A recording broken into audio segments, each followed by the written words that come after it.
ये जो स्टिंग सामने आए, सुकेश महाठग ने जो खुलासा किया लेटर के जरिए, आम आदमी पार्टी कहती है अब जांच करा लीजिए। जांच होगी क्या, या सिर्फ चुनावों में से मुद्दा बना के छोड़ दिया जाएगा?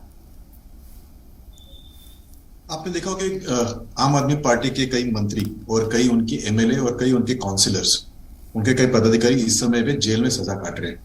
वो जो कहते हैं कि इंक्वायरी नहीं होती है, फिर उसके तो मैं कुछ नाम आपके सामने लेता हूँ। सोमनाथ भारती जी क्या कन्विक्ट है? क्या उनको जेल हो रही है? क्या अमानतुल्लाह खान, ताहिर हुसैन, सत्येंद्र जैन ये जेल में है? क्या उनके ऊपर बेल है क्या कुछ लोगों को?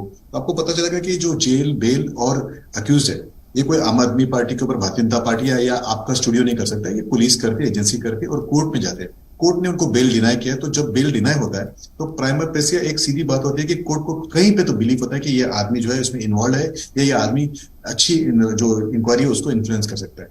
तो एक ये बात है। मैं एक 2-3 बातें आपके सामने रखना चाहूंगा कि कब तक आप डिनाई करेंगे कि अमानतुल्लाह खान इन्वॉल्व नहीं थे दंगे में, या ताहिर हुसैन दंगे में इन्वॉल्व नहीं थे। लोगों के सामने आया, ऐसा लोगों को पता था कि बात है।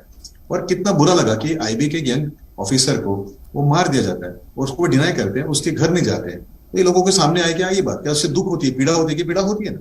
सोमनाथ भारती, उनके ऊपर उनकी पत्नी का आरोप है, उसके बाद में उस वॉचमैन भाई का आरोप है जिनको उन्होंने मारपीट की। और वो क्या हैबिचुएटेड है, क्या मारपीट करने में, वायलेंस करने में दिखता है। वो सजा काट रहे के हैं। ये लोग कौन है? आम आदमी पार्टी के तो लोग हैं जो इन पर आरोप लगा रही है बिंदु जी कि इन्होंने 80 लाख में मांगा। वो कौन है? उन्हीं की कार्यकर्ती, उन्होंने उसको पद दिया है, वो उन्हीं के साथ में। उनसे मांग कौन रहा है? तो ये आम आदमी पार्टी के लोग मांग रहे हैं। अगर आम आदमी पार्टी को लगता है कि वो गलत है तो उनके खिलाफ पुलिस में जाके ये गलत प्रचार कर रही है, डिफेमेशन डाले और उनके ऊपर जाए केस करे।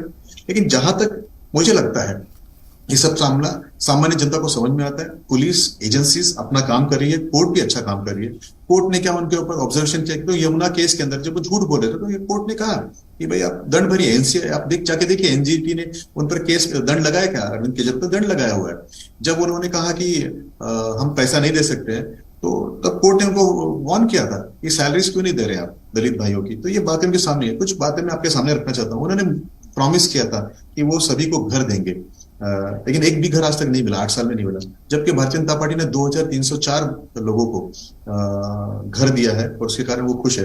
दूसरी बात अगर मैं आपको बताऊं तो एक और बताना चाहूंगा कि आम आदमी पार्टी ने कितने लोगों को परमानेंट किया, उनके सरकारी नौकरी मुझे पता नहीं, लेकिन एमसीडी ने करीब 10,000 के ऊपर लोगों को इस समय परमानेंट किया हुआ है। क्या ये सच बात है कि वो स्कूलों से बच्चों को निकालते और एमसीडी जिसके पास पैसा नहीं वो बच्चों को लेके आगे बढ़ते? तो ये बात सच है। तो यमुना का हर साल वो हमें रिएक्शन दीजिए, वक्त कम है, रिएक्शन दीजिए जल्दी से। बेशर्मी की हद होती है, वो जिम्मेदारी ले। देखिए अपनी बेटी की फिर से ठीक है सर, तो हमारे ऊपर कोई फर्क नहीं पड़ता, हमारा और मोरल बढ़ता है, हमें एनर्जी और मिलती है और हमें मौका मिलता है भारतीय जनता पार्टी से पूछने का। ये बताइए जो आपने वादे किए थे देश की जनता से,